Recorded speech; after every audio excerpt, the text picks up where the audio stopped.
Comrades and friends, as we meet this May Day, the US imperialist pivot to Asia, its diplomatic and military confrontation of China, has inflamed geopolitical tensions to levels not seen since World War II. Every country in the region is engaged in preparations for war. Korean workers already live every day under the shadow of a catastrophic conflict. In the south, the ruling class has lined up with US plans for preemptive attacks on North Korea and the decapitation, that is, the assassination of its political and military leadership, in order to undermine the strategic position of China and Russia. In the South China Sea, the US Navy has violated the 12-mile territorial zone around Chinese claimed islands and reefs twice in the past 8 months, goading Beijing to respond militarily. The White House has justified these operations with lies about defending freedom of navigation and the rules-based global order. US imperialism recognizes no rules or laws except those that benefit the Wall Street banks and corporations. Its actions have nothing to do with freedom and everything to do with world domination and compelling the Beijing regime to submit to US economic and strategic demands. The American ruling elite views China as the most significant threat to its global dominance and is preparing to bring Beijing to heel by war if necessary. In just the past days, US senators have made strident calls for the Obama administration to order military provocations in the South China Sea every week. Tensions are set to escalate in the coming months. The United Nations Permanent Court of Arbitration will soon bring down a ruling on a US-backed Philippines challenge to China's territorial claims. Strategic think tanks and media commentators openly acknowledge that this could trigger reactions in Beijing that have explosive consequences. The ruling classes in the Philippines, in Vietnam, Singapore, Malaysia, Indonesia, and Taiwan have all lined up behind US imperialism and will be drawn into any conflict.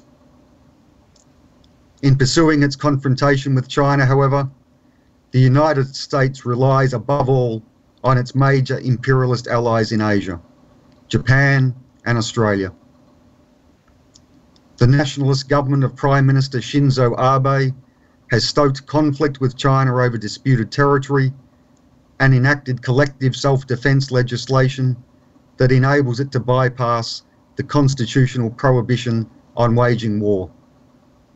In 2015, the Japanese military scrambled jet fighters 571 times against Chinese aircraft and 288 times against Russian aircraft, which were allegedly approaching Japanese claimed territory. The recklessness on all sides could lead to an incident that triggers all-out war. As for the Australian ruling class, it has opened up Northern and Western Australia as a base of operations for US aircraft and warships, and has fully integrated its own armed forces with the US military.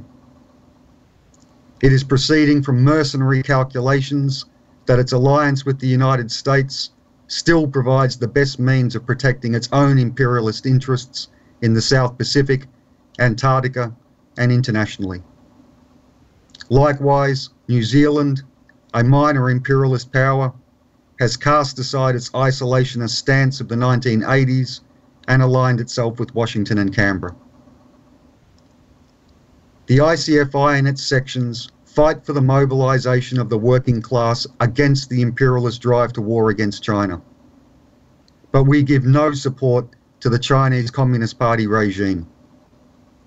Its response to US-led militarism is reactionary and only increases the danger of conflict.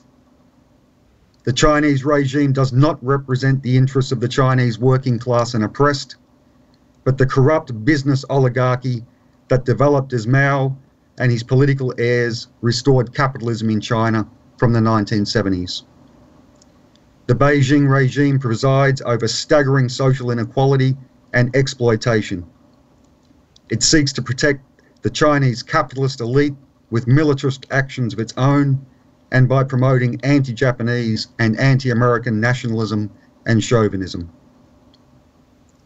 Last month, the Chinese military confirmed that it has deployed a new intercontinental ballistic missile, the DF-41.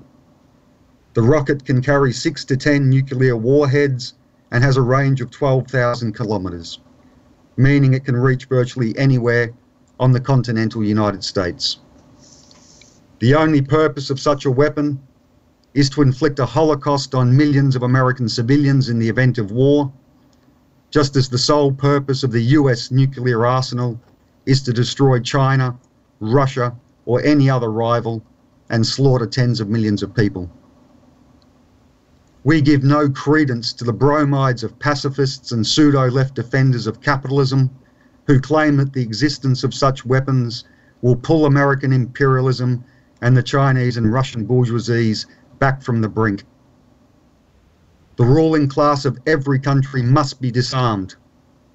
The only social force that is capable of carrying that out is the international working class, based on the perspective of world socialist revolution. Bourgeois politicians and journalists in every country justify militarism with rhetoric about national interests and national sovereignty. Hundreds of millions of workers and young people, however, want only peace and a future for the next generation. The interests of the capitalist class are diametrically opposed to those of the working class. Capitalism and the nation-state system must be ended and the world economy reorganized on socialist foundations in order to prevent the catastrophe of a third world war.